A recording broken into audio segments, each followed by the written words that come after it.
네, 더불어민주당의 2차 종합특검 후보 추천을 놓고 당청 이상 기류가 감지되는 가운데 당 내부에서는 비판이 분출했습니다. 지도부는 대통령께 누를 끼쳤다며 곧바로 수습에 들어갔는데요. 국회 취재기자 연결해서 들어보겠습니다. 조한대 기자 전해주시죠. 네, 민주당 정청래 대표가 쌍방울 대북 송금 사건 때 김성태 전 쌍방울 회장의 변호를 맡았던 전준철 변호사를 2차 종합특검 후보자로 추천했던 것에 대해 이재명 대통령에게 죄송하다는 입장을 밝혔습니다. 박수현 수석 대변인은 오늘 오전에 기자들과 만나 후보자 추천 경로의 다양화와 추천과 심사, 기능분리 등 당내 검증 절차를 보강하겠다며 고개를 숙였습니다. 당의 인사 검증 실패로 대통령님께 누를 끼쳐드린 데 대하여 죄송하다는 입장을 가지고 있습니다.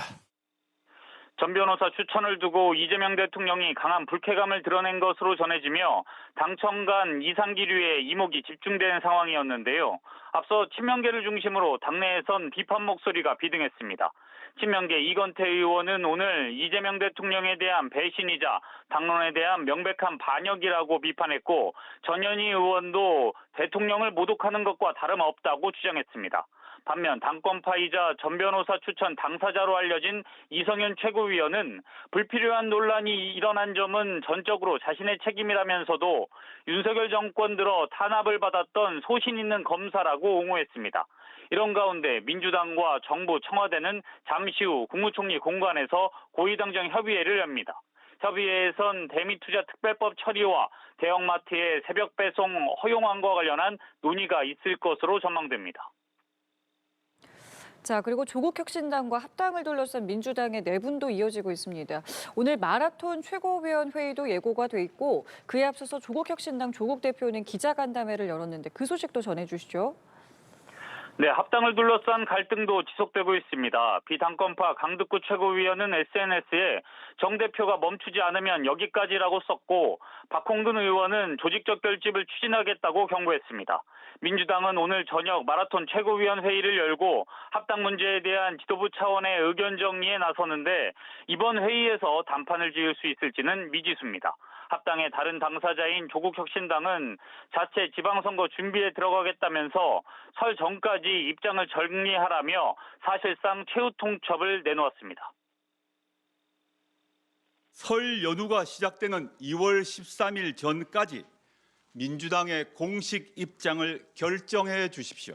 공개적인 답변이 없으면 조국혁신당은 합당은 없는 것으로 하겠습니다.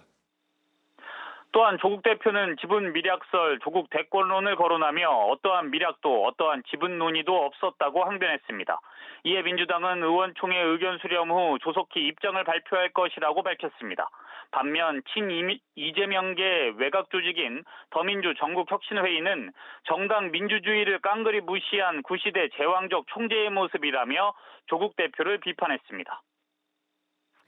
예, 국민의힘은 본격적인 지방선거 준비에 나선다는 방침이지만 내홍은 계속되고 있습니다. 이 내용도 전해주시죠. 네, 앞서 장동혁 대표는 지난 금요일까지 직을 걸고 자신에 대한 사퇴나 재신임 요구를 하라고 말했는데요. 주말에도 공식적인 요구가 없는 가운데 당 지도부는 장 대표의 거친 논란이 종결됐다는 입장을 밝혔습니다. 3월 1일쯤 새로운 당명을 발표할 것이라며 본격적인 지선체제 돌입을 알렸는데요. 하지만 여전히 내용은 사라지지 않는 분위기입니다. 당 중앙윤리가 친한계 배현진 의원에 대한 공식적인 징계 절차에 착수했고, 서울시당도 전두환 전 대통령 사진을 당사에 걸자고 주장한 유튜버 고성국 씨에 대한 윤리 징계 절차에 돌입한 상태입니다. 이런 가운데 한동훈 전 대표는 오늘 서울 잠실 실내체육관에서 토크 콘서트를 열고 세과 시에도 나설 계획입니다. 지금까지 국회에서 전해드렸습니다.